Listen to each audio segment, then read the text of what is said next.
All right. This one doesn't look like in the standard form to begin with, but we know we have dx, dy, like that. So let me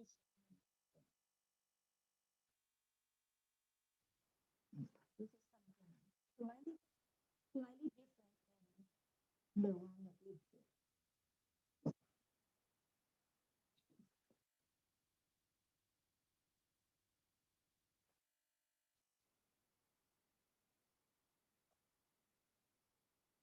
So y to the y.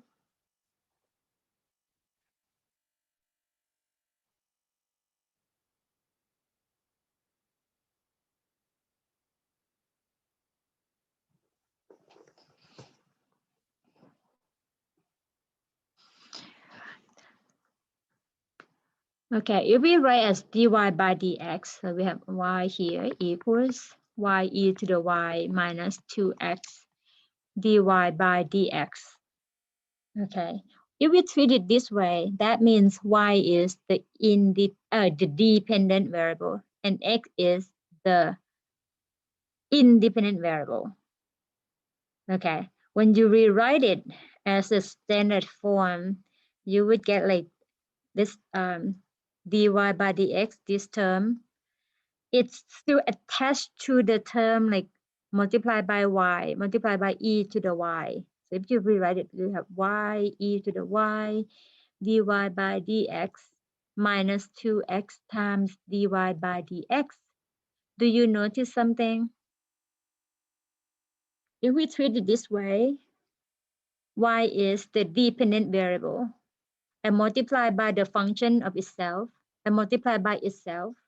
Would that be the linear equation? No, it's not a linear. Do you recall how to classify the linearity of the differential equation? Because the y is the dependent variable for this case. If we treat it this way, we see dy by dx times y times e to the y. So this case gives us a nonlinear. Therefore, we cannot rewrite it as an equation of dy by dx. So we have to do the other way around. The other way around. How do we the other way around? We just do kind of the reverse way. So now we're going to treat x as the dependent variable instead. Kind of swap the rule. Swap the row of x and y. So we're gonna rewrite it. So this way doesn't work. So we're gonna do it the other way. Now we're gonna treat it as dx dy.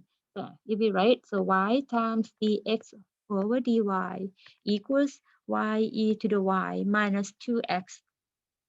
So in this case, we're gonna have x as the dependent variable and y as the independent variable. Okay.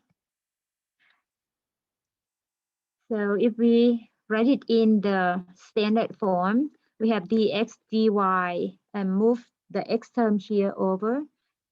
I'm going to write step by step, okay? Minus becomes plus 2x equals y e to the y. And clean up a little bit to be in the standard form.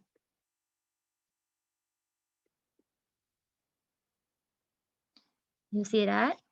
Now it's in the form of x in terms of y instead of the way that we are using or the normal way that we did. So this is your P and this is your F. Okay. Put a note over here. In the PX now we do PY. PY is 2 over Y. And F, in the F of X, this is F of Y equals E to the power Y. So this is the standard form.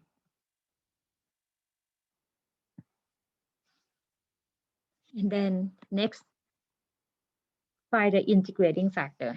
Before we find the integrating factor, do you have questions?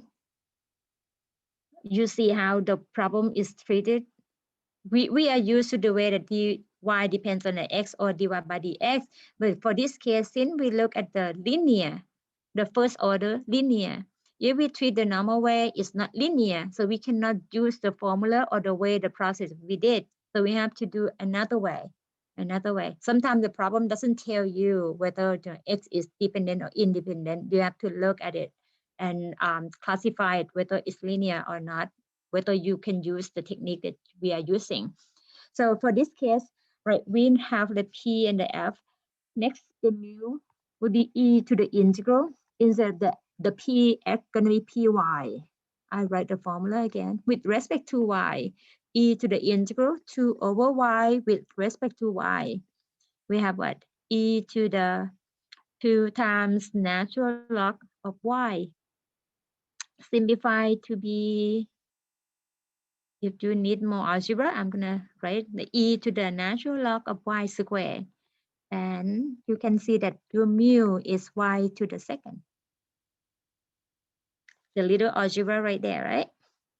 And next, find the solution. This time is not y equals gonna be the solution in x because your equation, your difference equation is dx dy.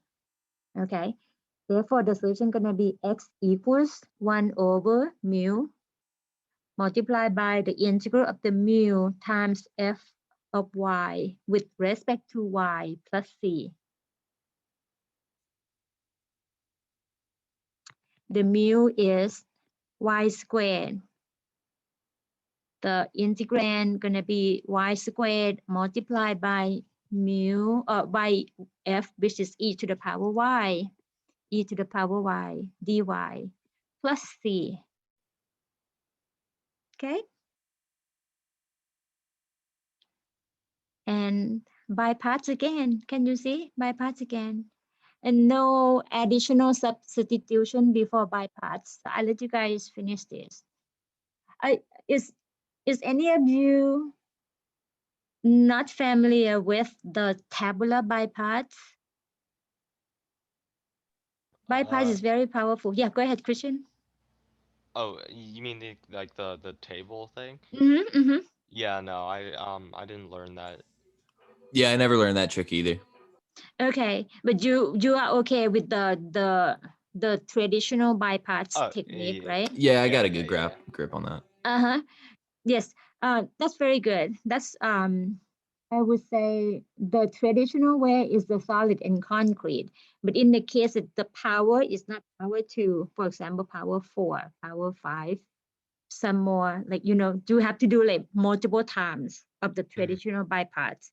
So the tabular by parts is the quick way to get it when you have to repeat it so many times. Oh that yeah, one that one works when u is the polynomial function.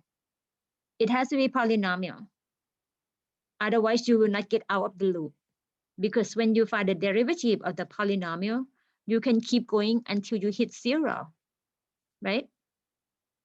You find the derivative of y to the second, you get 2y. You find the derivative of 2y, you get 2. You find the derivative of 2, you get 0. You stop the table when you get 0. right.